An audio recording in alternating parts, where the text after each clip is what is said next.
What's the crack? Welcome back to the Irish Boys podcast, where we have picked up after a week of international glory for Team Ireland, Yeah. which we will talk about very, very quickly, considering this is a United podcast. But who watched the Troy Park performance? Oh yeah. Well, up until he scored the winner. Hey? Up until he scored the winner. I Did you switched turn it it off off. again? You turned it off Yeah, again? yeah. Do you know, we're going to make a rule on this podcast. You're not allowed to watch the last 10 minutes of any game that we care about. It was the last 30 seconds, Rory. It came to 4.5 minutes into the extra time, and I thought, oh, that's it. Saved myself the heartache, the final whistle and all that, switched it off. And then you text me. Yeah. And I thought, oh, I didn't do this again, did I? And I did. You know what? See Monday night if we're drawn and we need a goal to win it. Yeah, I will. I'll keep it up. Knock it off at 85 minutes or something. Something like that. So yeah, a couple of topics I want to back up on. Obviously, we came off the draws to Spurs and Forest, so I want to talk about that. I want to talk about Manchester United's proactive approach to the transfer market. I don't know if it's rumours and bullshit. Mum, you're usually the one that takes us through that, but there seems to be a lot going on, especially in the rumour mill.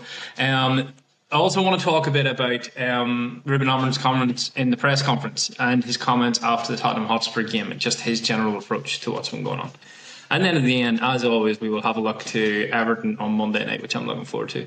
So first off, okay, I'm just going to set expectations for how I feel about the Spurs and Nottingham Forest game, okay? I think it is Manchester United back to showing exactly what they are. Feeble, weak, the midfield is nonsense. Elliot Anderson and Morgan Gibbs-White outplayed us in the Nottingham Forest game. Then in the Spurs game against what I would consider a weaker midfield, again, Bruno Fernandes and Casemiro were absent. Basically, I think United's performances in those two games was dog shit. But I have to say, I usually go to these and I'm so negative. I'm really enjoying Manchester United's fight and bite at the minute. It's almost as if certain players in the team know that we are not a good football team and they're overcompensating. And I think the forward line has been exceptional. I think Matthijs de Ligt has been colossal in moments just to get himself in body in front of things. But I look at the forward line and I look at Matthijs de Ligt and Lamens to a certain extent. Yeah. And I'm just thinking this must be so frustrating for yourselves. What did you think of the I think we spoke about the Forest game in the last one. What do you think about the Spurs game? To me, it was just everything wrong with United. Couldn't hold on to the ball, couldn't control the ball. I'm going to say this on this podcast, guys. I don't want to see Bruno Fernandes in a Manchester United shirt when it comes into the 26-27 season. I want Bruno gone. I'm not on the fence about it anymore.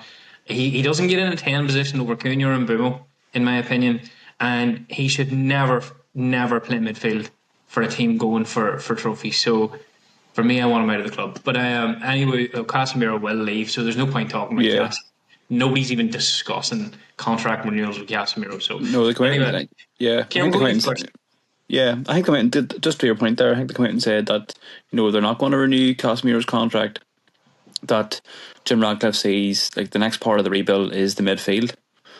So with getting rid of, not getting rid of, but letting the contract expire of Casemiro, that's freeing up 350 grand a week of wages. Is that official, Kieran? Yeah. Okay. From everything's saying the exact same. There's no deviation or wording changing. Yeah. I don't see it happening, to be honest, but I think it would just be respectful to Casemiro to come out and say, look, thank you, but you're going. Yeah, not renewed. There is an option to trigger the year. So I don't know where it's going to be a case of. I know we all know who our top midfield targets are. I'm sure we'll discuss a few of them. But if it's the only scenario in case where if we can't get, and say Brighton with Baliba or Forest with Anderson are playing hardball, looking 120 million each, do the trigger of the year for Casemiro and reduce wages just for the year and get one of our main midfielders.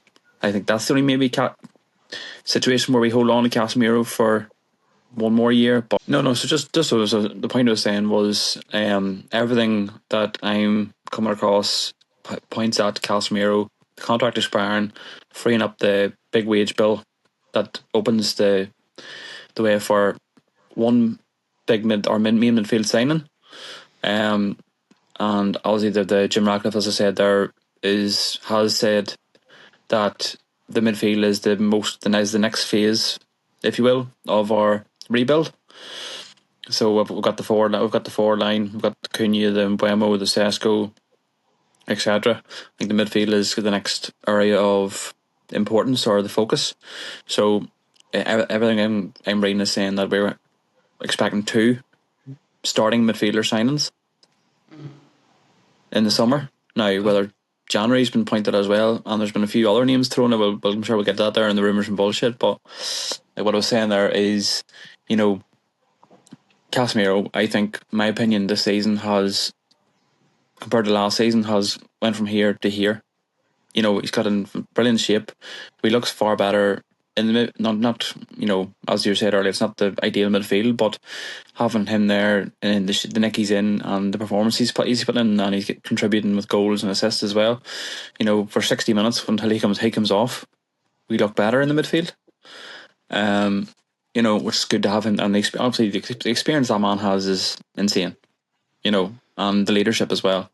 But what I was saying there is the only scenario I think that Casemiro even stays for another year is if the Brighton or the Forest play hardball in the transfer market and demand over 100 million each of the 2 players, and maybe we can't get both of our top targets in and do the trigger of the year for Casemiro. But I haven't seen any hint of that happening, so it all looks like we're going for full guns blazing for the 2 top targets, 2 starting midfielders in that system, which is good to see.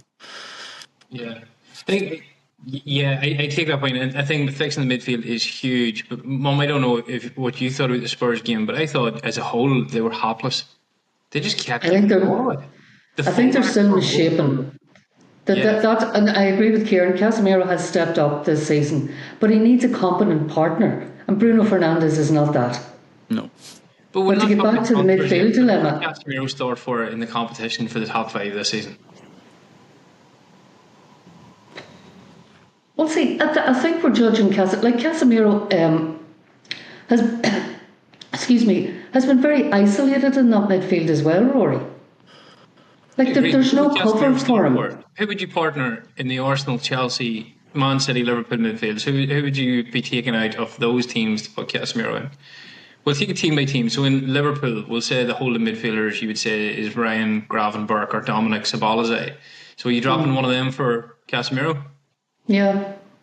Oh, fuck off, Mum. Not a... No. Yeah. No, Mum. That's real Man United hopium bullshit right there. No.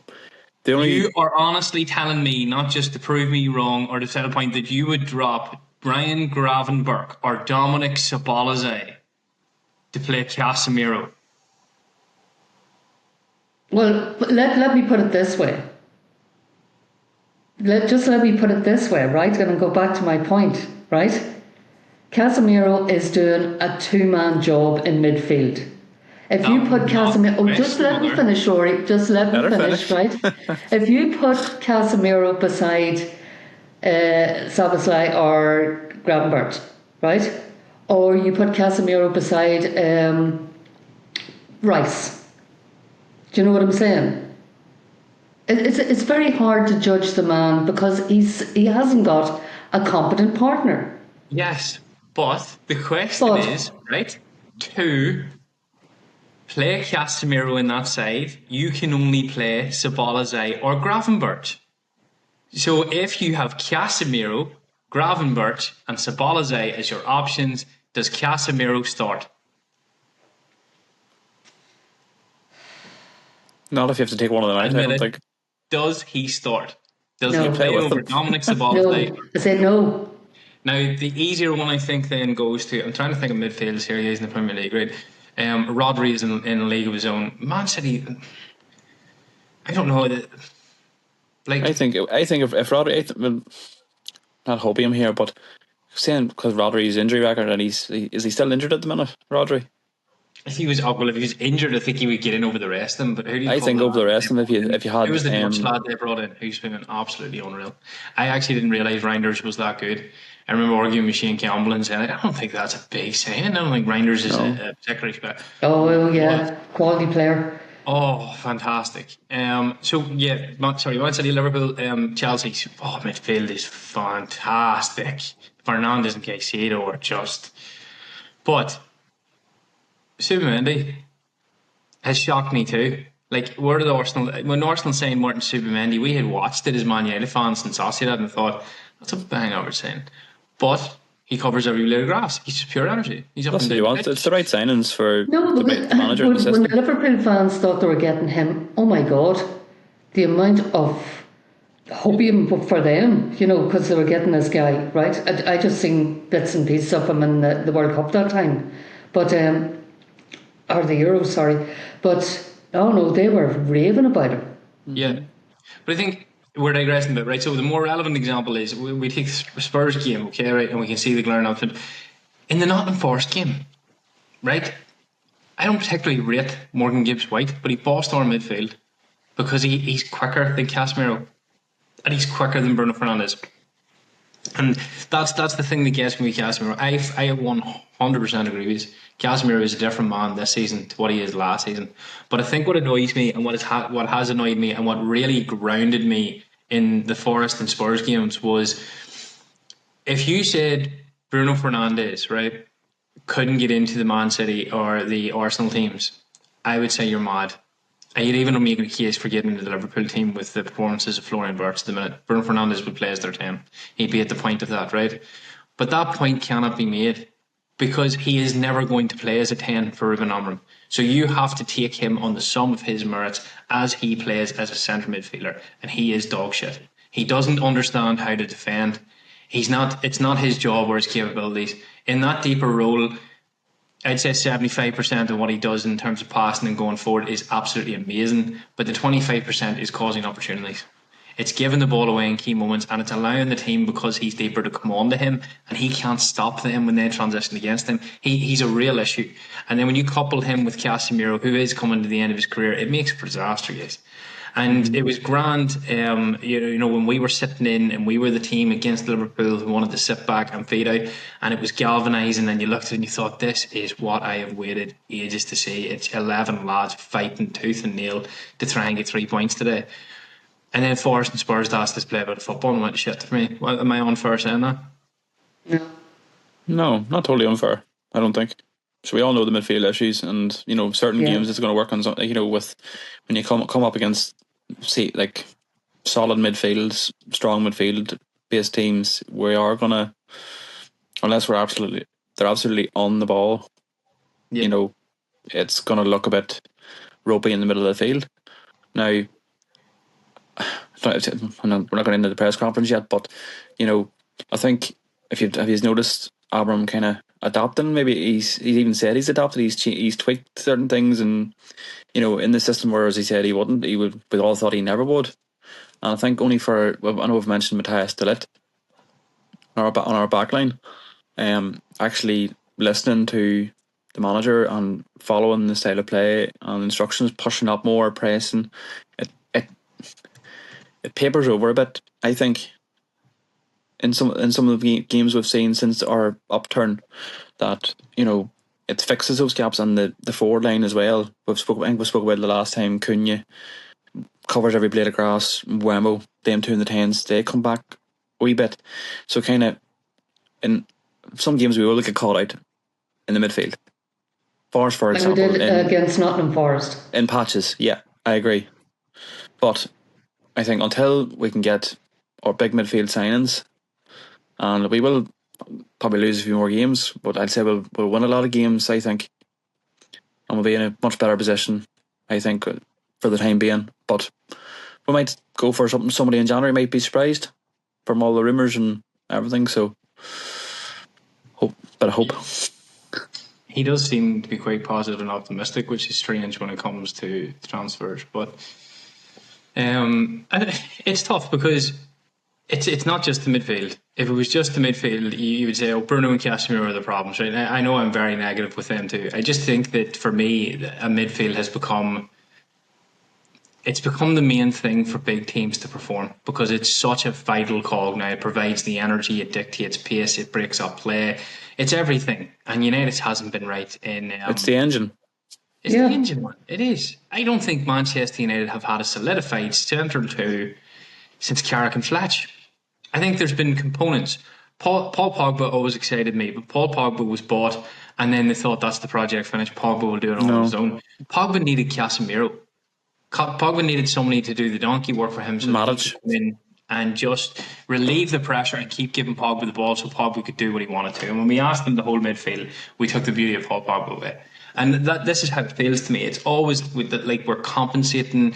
We've got one edge to it, but we can't get the other. And then we try mental things like Donny van de Beek coming in, and Marwan Fellaini could be the answer to fix the midfield. Morgan Schneiderlin could come in and fix the midfield. It's just been one mistake after the other. I would love Manchester United to get a functioning midfield. But that being said, what did you think of the fullbacks in the Spurs game? I thought they were atrocious. No matter who plays in those positions at the minute, Ahmed Diallo is phenomenal going forward, right? But gives nothing in defence. And again, we're seeing it where Lenny Yoro comes into the right centre back and he is screaming for a defensively minded right back to play with him. And like Mazraoui can give you all you need in defence and nothing going forwards. Ahmed Diallo can give you everything you need going forwards and nothing in defence. And Patrick Dorgu probably should be sent out and loaned to play for somebody else. He's been very poor. Yeah, it's not a win-win situation. When you have to play Diogo Dallo, I think you're asking for a mistake in that area of the pitch, not to single out. I'm a Dorgu fan though. That's why she's saying. I'm with Jacqueline. I'm a Dorgu fan as well. I don't think he's as bad as you're making out. I think and I tell you what, he was very good in international duty as well.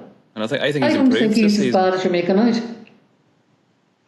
He's not. We've gone over this before. To quote the in crowd, there's a baller in there somewhere. Deep down, there might be, but that's too many deeps. Yeah.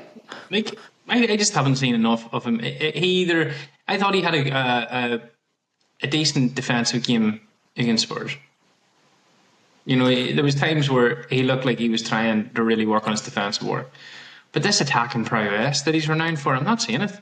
No, I agree with you there, Rory, in the Spurs game. I was watching Dorgu and I thought I was one of the better defensive displays I've seen of him yet. And I was, Brandon tough, man. He's really tough to mark. And he had him in his pocket. That's my opinion. Going forward, he has. What's that? He matched him for pace. I think Brennan Johnson is, I'll knock the ball past you and you knock it. If I get a yard on the way. And Dorgu was very impressive at using his body just to get across and be like, I'm as quick as you, man. Yeah. I think he does have the pace and he has the runs forward. I think it's just, I think we forget to do, he's what, 20? 21? Is he only 20 years of age? Yeah. No, he's really young. He's really, really young. And he's very raw. I think he's got a lot of the components, a lot of potential. Like he seems to be progressing, I think, compared to when we first seen him come in. He was There's a lot of scope for him to elevate his game. A lot of scope. A lot of scope to learn his game. Yeah. And improve. I didn't realise he was 20, guys. I'll not lie. I seen him in the Scotland game and I seen his goal and stuff that he took. I thought he was mid-20s, like late 20s. Nope. No, he's young. Him and what's that? Where did he come from, Mum? He came from the Italian league. Was it Lecce or he came from the Italian league? Oh, it was Lecce, yeah. Lecce, yeah. Yeah. So he was the first. Nobody really. He was the first signing, I think. Okay, guys. So let's move on to some of the excerpts of the press conference. Okay, so the first one, we'll go with the injury updates. Okay, so no Sesko, no Maguire, and Kobe Mainoo is expected to join the team training on Saturday, but we're not sure if he starts. So Benjamin Sesko being out for a couple of weeks, is that an opportunity for Joshua Zirkzee to come into the team, or are we fully expecting it to be Cunha, Mount and Mbeumo? The second one. I'm expecting it. I hope he gets a chance. What do you know? And where's Cheeto? That's why I was wondering as well the other day as well. Where's Cheeto Obi? He's still with the under-21s, but he's training with the first team. Yeah, I've seen him on the scene Shelley. I've seen stuff back training. He's training with the first team as well. Yeah, well, they're ripping it up with the under-21s, but that transition from the under-21s to the first team is huge. Yeah. I know in the press conference he did mention he referred to the academy a few times, especially with the Cup of Nations, the African Cup of Nations coming up. Like, this is what our academy's for. Ripping it up in the championship. Harry Amos. I heard that. And the keeper, Vitek. Yeah, him as well. Yeah, apparently they're in line to be called back to the first team next year, maybe. Well, they can recall them in January, but I think they're going to let them stay the season. I think so. Sheffield Wednesday, is it? Harry Amos, I don't know, but they want to keep him because he's come on big time. Yeah. Is he? To me, he's seeming calmer than he was when he was going under. There was a stage where I think we all thought, and definitely the room thought, this man's going to walk. He looks so straight and unhappy. Or have a nervous breakdown. Yeah. Or blow a fuse and smack somebody on the side. He was just not on the touchline. Well, he bothered the TV, didn't he? Apparently. Did he? He's a very emotional guy. But you need that, though. Yeah, you need a cure. And I think that's a young manager, isn't it? That's the reason United went out and got somebody who isn't tried, tested and proven this time, because he almost has as much want as we do as fans, and I'm sure some of these players do, to see Manchester United come back to where they should be. I think we got lost in that with some of the senior appointments we made over the years, where people were just using us as like another project. And when you're fighting as the underdog and your back's against the wall, you really don't need that. You need somebody who understands it. And he impresses me when he speaks. I loved his reaction to the Spurs games, where he was like, this is not good enough. It's not. I can see it. It was poor. We got lucky. And you see when he has those like emotional moments, Mum, it'd be interesting to get your take, Mum, because you've seen a lot more managers than we have, right? Do you prefer the keep it behind closed doors and keep it steady type manager? Or are you in the Rubin Amorim camp, where if you don't like something, you just lose your shit publicly and then deal with the aftermath afterwards? I think there's a delicate balance between the two. There's some things you wear in public and some things you don't. But if things, as fans, we get way ahead of ourselves. Oh, United's back. Oh, United, And he just says, in other words, calm yourselves down. It's a long process. Yeah. We're not the final article. We're all on this journey together, and there will be, peaks and troughs. But and I think some of the podcasters, some of the the influencers or whatever a lot of them are agitators as well, to be quite honest with you. United shit, United's Rubin Amorim this, Rubin Amorim, because it sells. You know what I'm saying? Negativity sells. But Rubin Amorim comes out and says things that he needs to say. In other words, stop hyping us up. And I think if we have a bad game, there's bad points in it, he will air that and say that's not good enough. And I love that about him. I love his honesty, to be quite honest. Yeah, I don't think, to that point, talking this, I don't think we get the full. I know he says there are some things, but I don't think he says that. I think he says a lot more to the team behind closed doors. Yeah.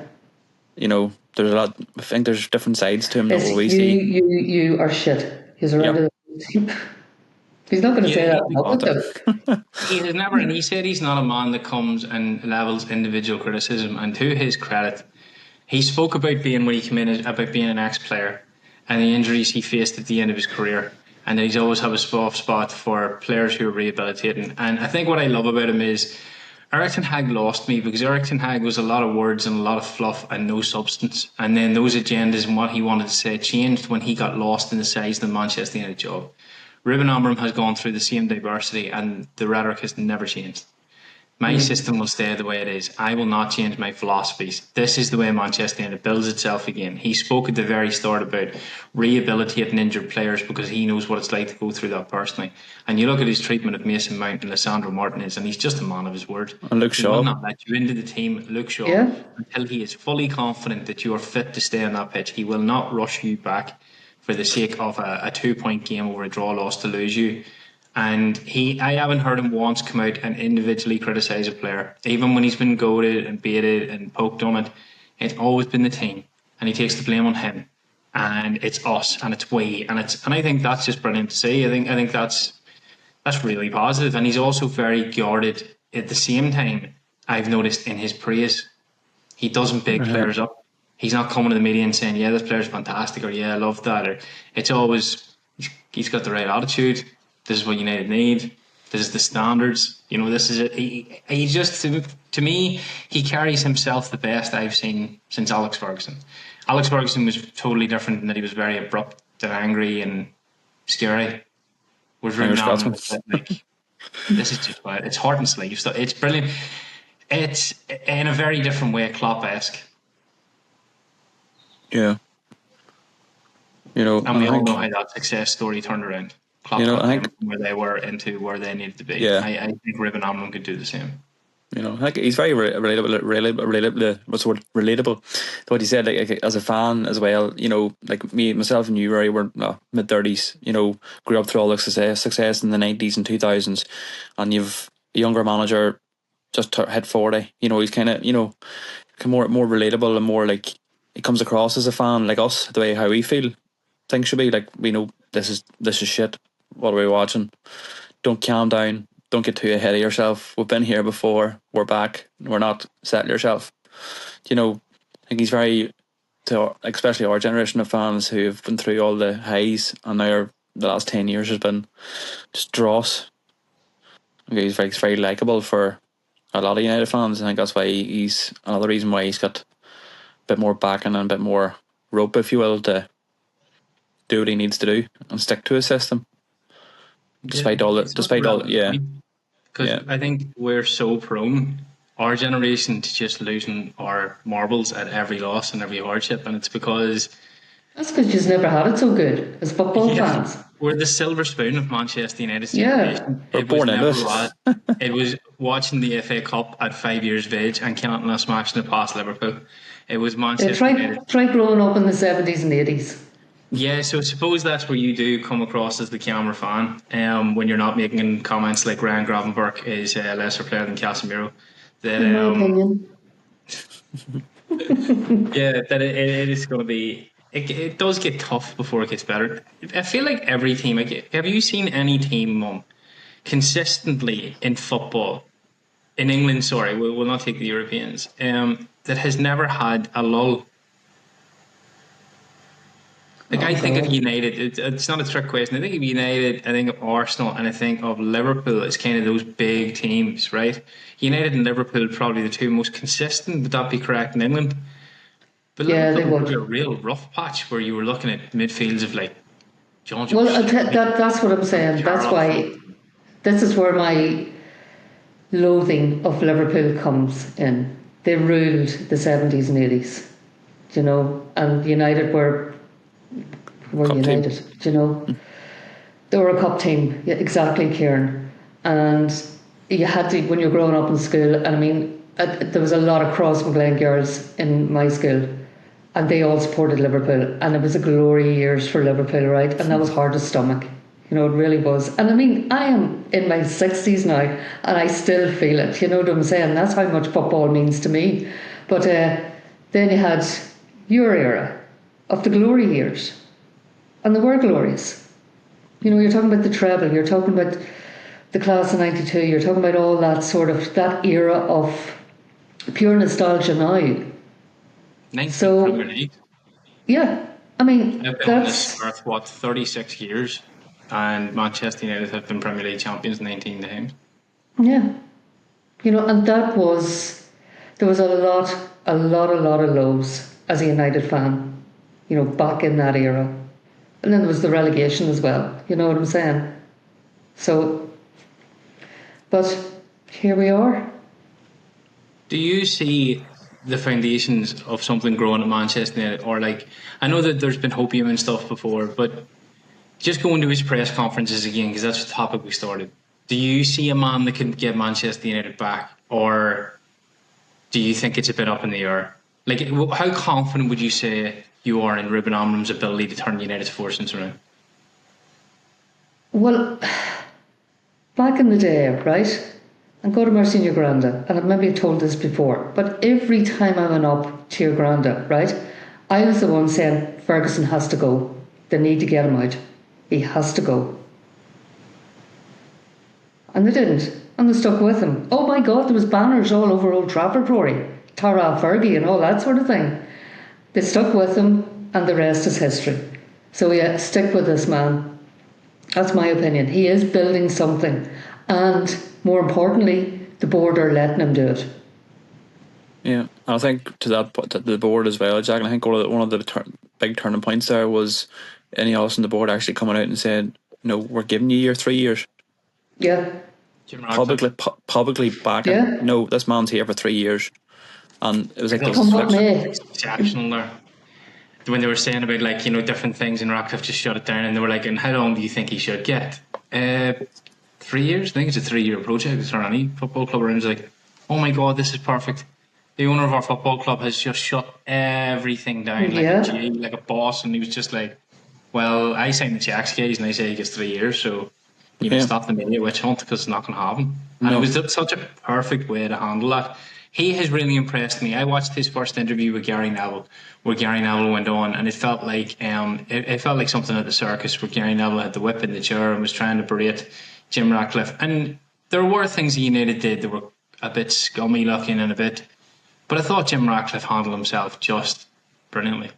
Yeah, he had an answer for it. When the last time we heard the Glazers talk with Manchester United, he jumped on to television shortly after an acquisition that was proven chaotic. You know what I mean? He was into his second manager, and Dan, had just left Dan Ashworth just left the club. It was a recipe for disaster, and he was just so calm, so composed, admitted to his mistakes.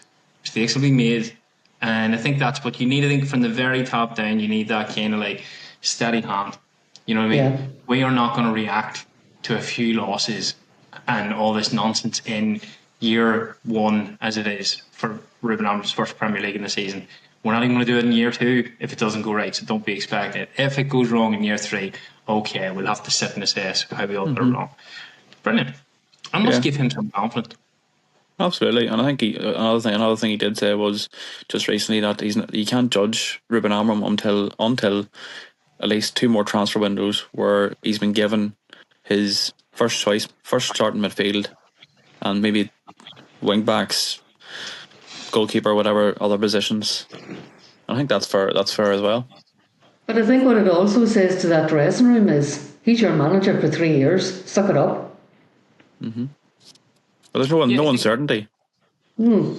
It's not coincidence that Manchester United's best run under Rubin Amram came shortly after Jim Ratcliffe came out in the media and said, "This is the guy, it's 3 years, and we're not going to chop and change the same way as we did before." Which instantly to me as a player says, well, I can't wait this out. Because if he'd been truthful, that's 4 transfer windows, and in 4 transfer windows they'll get rid of me, so I'm going to put an effort in here. Otherwise my Man United career is going to go down. There's no point in me sitting waiting for them to sack another manager, because the big man's saying he's not doing that. And it's a horrible consequence of poor past behaviours from Manchester United. But when you breed that culture that the manager is lesser than the players and the players can outlast the manager, you simply sit there as a player and think, right, I'm out of form here, but I don't have to wait to come back into form. I just have to wait you. How long is it before they sick of you? The image of that, they were calling it the new trinity of Manu, Garnacho, Hoyland sitting on the board and stuff like that. Oh, they're the future, right? Who's left? You know what I'm saying? Did anyone see Garnacho calling, was it Neto, over to the boardings in the Chelsea game and getting Neto to sit with him to do that stupid celebration? I honestly wish nothing but ill on that fella. I know I shouldn't say that in a public podcast, but he's just hateful. Yeah, listen, my grandmother had a great statement. Let it go and all bad luck go with it. The word on the street with Jackie Maggs. Here we go. So, Mother, take Kieran and I through the latest rumours from Bullshit Street, please. Okay, the latest one is the big one. Is that Nottingham Forest are willing to drop their price for Elliot Anderson, and they're going for him in January. And Carlos Baleba is still on the the radar and they're going for him in the summer because Brighton have no notion of signing any or selling anyone. In January. Wow. Why would Forest drop the Anderson price? No idea. Apparently, he's pushing now for a move. He wants to go. He wants to move, and United want to get in because there's other teams looking at him as well. I read this. I seen this pop up on my Sky Sports. It was. I have one. Hold on, it was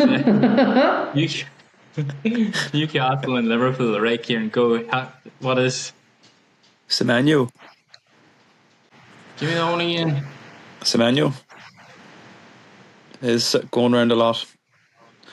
That he's available in January for. Semenyo that doesn't play for Bournemouth. Yeah. So but did you also read? Sorry to interrupt, Kieran. Did you also read that the United want him as a right wing back or whatever, and he does not want to play the wing back role?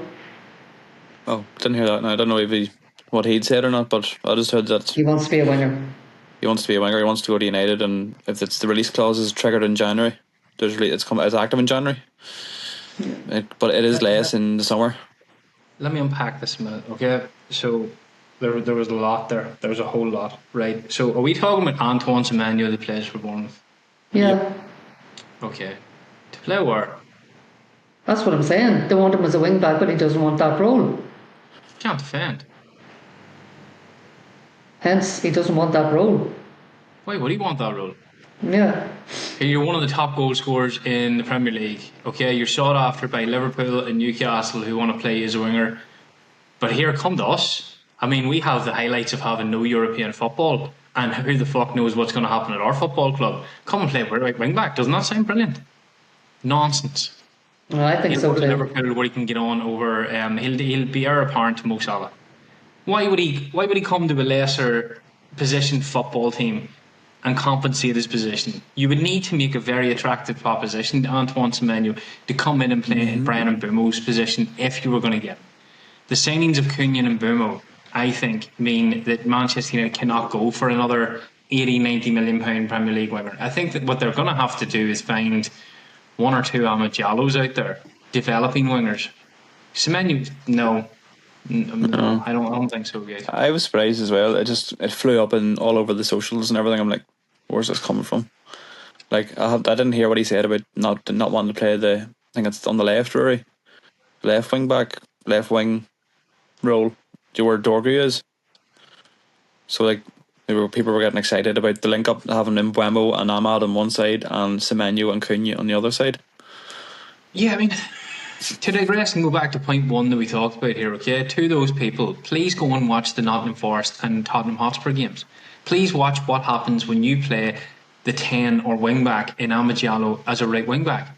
The opposition scores goals. Gibbs White isolated Euro and Diallo at the back and knocked the ball into that. And what, Semenyo's going to fix that? How? No, don't think he's going to fix that. Nonsense. What you need to do is go and find a right midfielder, a right wing back who understands how to do both roles. Go forward and come back. Like Joao Cancelo, like Alvaro Fernandez is doing for Real Madrid. Wow. Ten Hag let him go. He's the perfect left wing back because he gets both sides of the role. No, firm no. Moving on, Elliot Anderson, you said their mum, cracking player. Yeah. Just so functional. Not spectacular, but so functional. He understands the game brilliantly and he sets and dictates pace brilliantly. Okay, Elliot Anderson firm, yes. Antoine Semenyo. I mean, don't get me wrong, I'd love Semenyo to sign, but is that going to happen? No. I don't think so. No. I think it was what. Me, nothing that I heard concrete. Alan Wharton. Nothing on him. Quiet on him. Very quiet. I love Alan Wharton too. I think he's a brilliant player. Just Baleba as well. That he's There's just talk that Roma is pushing very hard for Xerxes in January. Sorry, I completely skipped over Carlos Baleba. So, is the intention of Manchester United to create a midfield that has Elliot Anderson and Carlos Baleba? It will appear so. According, it looks like it. Okay, I really like that. I tell you, there's two reasons I really like that. First off, it's an instant boost of energy and pace, and secondly, it's very indicative Functional. of what Rubin wants to play. Yeah. When we look at Bruno Fernandes, we see the perfect advanced playmaker and the perfect six. And I'm not digging Bruno Fernandes. What I'm saying is he does that excellently. That is the side of the game that he does phenomenally well. You will lose that if you've got Elliot Anderson and Baleba in the midfield, okay? But if you look at Rubin Amorim's Sporting Lisbon, they didn't have a Bruno Fernandes. They didn't play with Didn't need one. They were two functional, high energy, competently passing midfielders who relied on the forward line and the wing backs to create goals. And what they did was sit in midfield and go, we're an outlet case, we'll have a pop shot if you want us to, we'll arrive late in the box. But we're really here to break up and make sure that the entire team ticks. We're pace setters here. You have to score goals. And I think when you have that balance and stuff, it'll just transform that whole team. And if it's Baleba and Anderson, I would be ecstatic. Delighted. Yeah, I'd be over the moon as well. We need to fix that midfield, and I think that midfield is key to success. And that system as well. Jack, Break up play, be able to pass the ball on to the forwards. If your defence, the three defenders behind you, yeah, that's the key. And I hope to spend the whole budget on that midfield next season. I honestly think they need three guys. So I've said this to you a couple of times before. I think that Manchester United should actively seek to move on Casemiro. I would retain Bruno Fernandes if he can be kept, but he can't be playing, which he'll probably throw the head up at. I think Casemiro will go. Manuel Ugarte should be moved on. I do not believe in Manuel Ugarte at all. I think Kobe Manu, if he had a better partner in with him, we could see the best of him. Manu and Baleba would be exciting to see, I think. But definitely, I think you need three. I don't think you can bring in Anderson, Baleba and play them every game. And I don't trust any of the other combinations. You'll need to have cover there. So I would see Manchester maybe going for the Wolves boy or something like that, or trying to get somebody else in through the door that can be our version of Matheus Nunes at City. He's not brilliant. He's not going to rip up threes, but he's a cracking player. Gets in most teams in the Premier League. Yeah, I think if get three, and I would want to keep Kobe Manu as well, because I think that the sounds of that partnership, having a decent midfield partner, even sending Kobe Manu on loan, like he's 21, he's 20. Do you know what I mean? If he's United through and through, and he hasn't asked to leave, he's asked for a loan because it's World Cup year. I think he's a lot to learn in that role, in that system, and maybe he's humble enough to realise that, and he's listening to Rubin Amorim. And hopefully, like I said, Bruno's not going to be there, I don't think, much longer. As much as I love Bruno Fernandes, it's going to come to a stage, I think, where cash out. Yeah, I can't see him there in the 26-27 season. Definitely, I think he'll go. This is his last big payday. Yeah. And for a player of his age to be in a rebuild, they want to win trophies. They want to win, leagues and stuff like that, because there's talk of Bayern Munich going in for him. He is going to be a superstar if he goes to a team that plays with a 4-2-3-1. If he plays with a team that he can play as a 10 with a striker behind him, and you have to, I dig him out all the time for his quality in the midfield role, but I have nothing against Bruno Fernandes. I think he's world class. I honestly think in his position he's world class. His shooting, his goal scoring, his intricate play, his passing, his want of the ball, he's always available. You have to commend his energy levels. He's rarely ever injured and he plays every game. He's my version of Juan Mata. People thought I hated Juan Mata. I could respect Juan Mata as a football player when he played in a 10, but not when you love football and you're watching a lad that couldn't beat a tortoise in a race playing in left wing. It's frustrating because you grow up watching exciting left wingers, and even now in the Premier League we're seeing it's the resurgence now of the quick, incisive inside forward, and Juan Mata was this technically beautiful, gifted footballer that could do things with the ball that nobody else could see. And United failed him again and played him in the wing positions, and it used to frustrate the life out of me. So all this to say, Bruno Fernandes, no matter where he goes, okay, as long as he plays in the 10, he will rip up trees. He is a baller. He's an exceptionally gifted footballer. I just can't stand him playing for midfield for United because he looks like a duck out of water. You know, the only other He won't start him. He will not. I know people love him. He will not. You can't go signing Cunha and Mbeumo and then tell Bruno Fernandes, oh yeah, but you're still going to start. So who are you telling Cunha and Mbeumo or Sesko that they're sitting on the bench, their second choice next season? good and depth. You don't spend all that money on two young lads like Baleba and Elliot Anderson who's starting to establish themselves in the Premier League and say, you know, sorry Elliot, you're the understandable Bruno Fernandes. He just laughed you. So Bruno and Mbeumo in the 10s and Cunha is a striker. What a and then Anderson and Baleba. Do you know what I mean? Sesko just fuck you off. And I'm going to go out on a limb here and say that I'd rather have Cunha and Mbeumo play either side of my striker than I would Bruno Fernandes. If Bruno Fernandes is playing as a 10, can't argue with him. If you gave me Cunha or Bruno to play on the left side of my front three, I'm probably picking Cunha. If you gave me Cunha and Benjamin Sesko as my starting striker, I'd pick Sesko. And if you said that you're going to drop Bayern and Bruno for Bruno Fernandes, I'd laugh at you. It's not going to happen. Balance. He, in isolation, he is a better footballer than Sesko, Cunha and Mbeumo. He's a better footballer than anybody I mentioned. It's not up for debate. He is a much more talented footballer than any player I'm talking about. But if you can't see where he tactically doesn't fit, then you're being thick. You're being blinded with rose-tinted glasses towards what Bruno Fernandes has done in what has been a failed for years in Manchester United. And we did the same thing with Mata. Mata was held up as a superstar. United did fuck all with Juan Mata. Nothing. And have essentially done very, very little with Bruno Fernandes. Okay? Just let the notion die and let a bit of balance come in behind it, and we'll be all the better for it, I think. One of the rumours I thought you were going to talk about is the Wolves guy. Because I was berated about this from work. It was like, oh, you're signing the guy from Wolves. Who? Pedro. I'd forgot about Pedro. that one. Where has this come from? Rumours and bullshit. Why is he linked to United? Because we're looking at a midfielder. Yeah. And in January, you'd be like, Wolves being, they're going to link everybody. Yeah. So we're trying to get somebody in January, and that somebody is Elliot Anderson, right?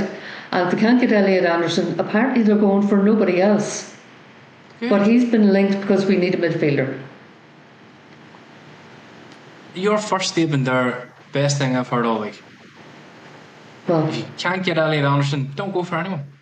Yeah. First choice or not. Yeah. Well, he's first choice. Well, I think it's the big part of the transfer market in the last few years that we've been shite with. Yeah. I think, and I'm glad to see under like one of those more positive things under Ineos and this leadership in this board is we have our target. We're going to get you, and we're not going to be eventually we're not going to be mucked around, and we're not going to be extorted like we are Manchester United, and you know the pull is still there. Yeah. I mean, I think we've seen that at the end of this transfer window, didn't we? Manchester United pushed for Baleba. We're told they couldn't get Baleba. The transfer rumours went wild. What midfielder will Manchester United sign? They're in the market for a midfielder, and they went, no, can't get Baleba. Yeah. That's it. Bruno Fernandes for another year, so we'll wait and see if we need an Elliot Anderson or an Adam Morton earlier than next summer. And we'll test the waters with Casemiro, Ugarte, Menu and Bruno Fernandes. It's not like we're out of options here. We just want an upgrade, and if we can't get our upgrade, well, we're not playing Europe this year, so we're not going to stress over it. So that's fine. That's that big walk away. And that to me was just strong leadership. Power move. Ed Woodward would have went out and bought two, and it would have been shit. You would have just compromised and this is no reflection on these lads because I feel bad always ripping out United players, but the Fellaini's, the Van de Beeks, the Morgan Schneiderlins, you know, these players that came in, mad signings at a time when Manchester United probably could have used just more functional players, and Ed Woodward kept just buying whatever was offered to him. I think there was a point where Ed Woodward was just answering his phone calls and saying yes to every agent. I take what you can get.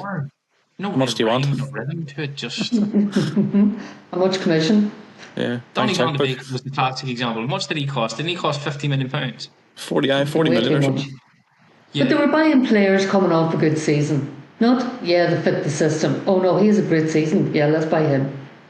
But what I mean, Donny Van de Beek is the classic example. Is you brought a player who, when we all seen him play, was like, oh, he's a 10. Can't play the 6, can't hold midfield, two-way midfield. He's a 10. But we Bruno Fernandes, and we needed a midfielder, and you signed a 10. And we'll throw him as a 6. Yeah. Oh, but he'll get him to work. We'll convert him. Did it work? No, not at all. Will Bruno Fernandes work as a starting six in a big push for the league? No. Yeah. Is it a reflection on Donny van de Beek or Bruno Fernandes? No. No, Asking I them don't to know. do something they shouldn't be Yeah. asked to do. No, definitely not. I don't know about you guys, but one of my like, I know our midfielders haven't been fantastic this last number of years, but one of my favourite midfielders, I think the most complete midfield, I think, is when we had Pogba, Matic and Ander Herrera. Yeah, probably the best of the rest, I'd say, Kieran. There was a big... Yeah, that's my point, yeah. Yeah. It was good to watch. I think when you look at it, Ander Herrera was... it had the balance. He was just United through and through for the years he gave us, wasn't he? I always give 100%. Yeah, really you had the brick wall. You had Matic, you had the free flowing playmaker Pogba, do whatever you want, lad, and then Herrera, the dog, who would just run every blade of grass, tackle everybody, annoy everybody, just that type of terrier of a player, played for the badge. So you had three pieces there that I think worked very well. And if you put that midfield into our team now, I think it would be a lot better. Then they're prime. It's kind of horses for courses and systems, Yeah. isn't it? Like, if I could make a makeshift midfield of the players post Ferguson that I would play in my midfield, I do agree with you on Matic, but I think we got the Casemiro version of Matic. We got Matic when Matic wasn't Matic anymore. He wasn't the Chelsea Matic. He had lost a yard.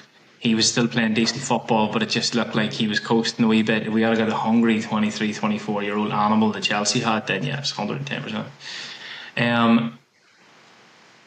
I would go... I think if you played a 4-2-3-1, right, and you had Casemiro, Pogba and Bruno Fernandes, it's probably the best midfield you'll ever see. Manchester post-Ferguson, not ever see, but post-Ferguson. I think we had Paul Pogba back in there. You've got Casemiro. If we had had Pogba when Casemiro first signed, I think that would have been the best Manchester United midfield. You can't say that you'd add Pogba in now and it would work. That's not what I'm saying.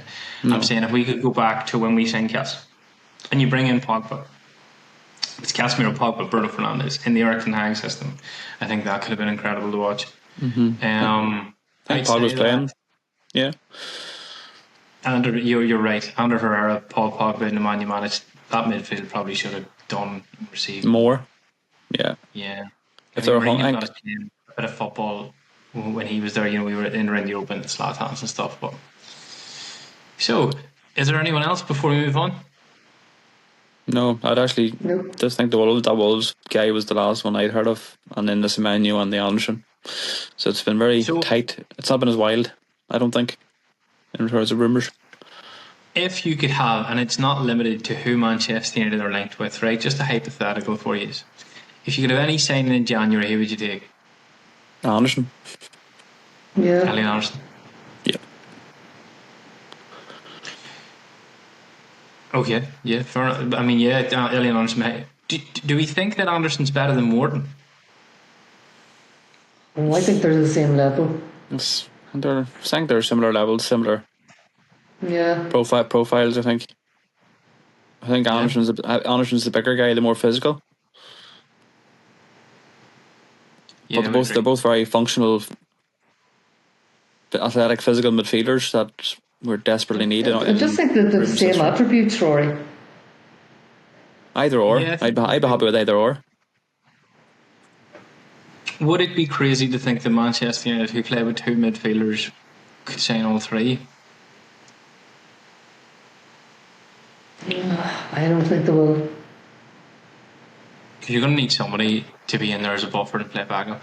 Anyway, it was hypothetical. We all picked Elliot Anderson, which is a possibility, so there could be some very, very happy people receiving Christmas gifts this year. Yeah, I can see what you're saying, though. I can see what you're saying, Rory, about the three. And I think, see,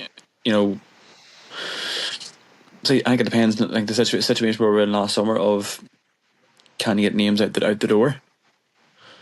You still have Garte there, and you still have Kobbie Mainoo there as well. Bruno Fernandes, obviously. In the midfield and pushing for the Champions League, and surely Elliot Anderson and Adam Wharton are well aware now from their own European travels that it's very hard to play 2 games a week. So it's not a case of in this season it wouldn't work here because both would be up in arms wanting to start. But I just think as you push into progressing for trying to compete in 4 different tournaments, surely they would be aware there's enough game time to share between the 3 of them, adding in Kobe Manu and a very, very strong. I mean, Manchester United in their pomp, right? If we think back to when we had, the better teams of Manchester United, it wasn't just the fact that United had the Roy Keane and Paul Scholes combination. Nicky Butt was fantastic when Nicky Butt was called on. And Nicky Butt rotated in and out of that team. He knew that Paul Scholes and Roy Keane were the better players, but he did not let our team down when he came into the midfield. He was phenomenal. Really talented footballer, Nicky Butt. Really hard-working, functional player. And Darren Fletcher as well. The bigger teams now, you look at the Liverpools and stuff, the midfield they had last year, and they added in a Florian Wirtz to it, you know what I mean? The bigger teams now are coming into this, they almost have 3 or 4 fantastic players, and it's a rotation between Champions League and League to try and win multiple tournaments. That's all I was thinking. Right, so a quick one, because we've had a long podcast, which tends to happen when we take a week's break. Lots for my mother to edit, which we thank her for.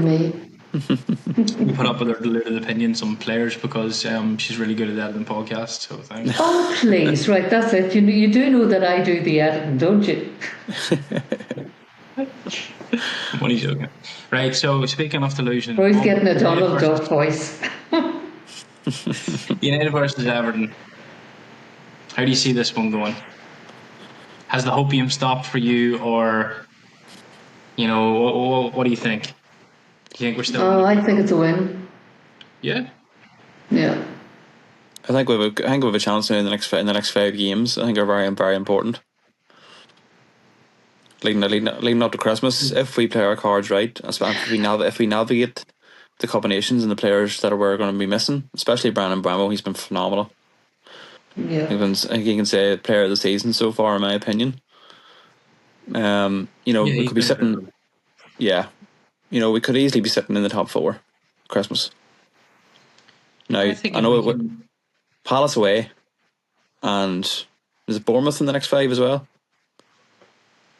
But Bournemouth are starting to show cracks of a team that lost so many players in the summer. But Bournemouth don't look the force that they were last year. Palace, I'm with you. Palace are still... They play our formation just better. But we have more of the right components in the right spaces. But no, we have Everton at Old Trafford, and as I said earlier, they do have. I hope the atmosphere is going to be jumping on Monday night, because they do have this additional 6,000 standing seats, so it's the atmosphere is going to be. Their new stadium's class. Yeah. Yeah, one that I would love to visit. It looks amazing. Score, Mum.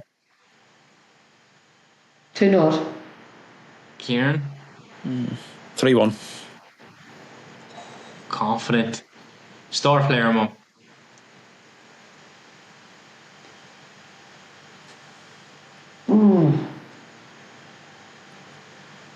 Mbumo. Kieran. Cunha.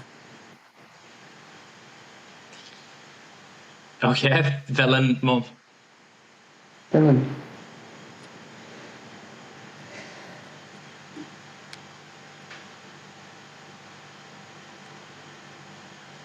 God. Feel free to say no one if you think it's just going to be a weak performance. It's a hard one. Casemiro. Okay, Kieran. I'm just going to go for the easy one. Diogo Dallo. Oh God, hopefully he's not playing. If he plays. Dorgu played already against Scotland, and Ahmed Diallo is fit. I'd be expecting Diallo and Dorgu to play, but I suppose we'll see. So that is all we have time for this week. Thank you so much for listening to us. Check us out on our social media pages, and we will be back again next week, hopefully with smiles on our faces and my United top back on as we defeat Everton. We'll all have our tops on. Bye everyone. Bye.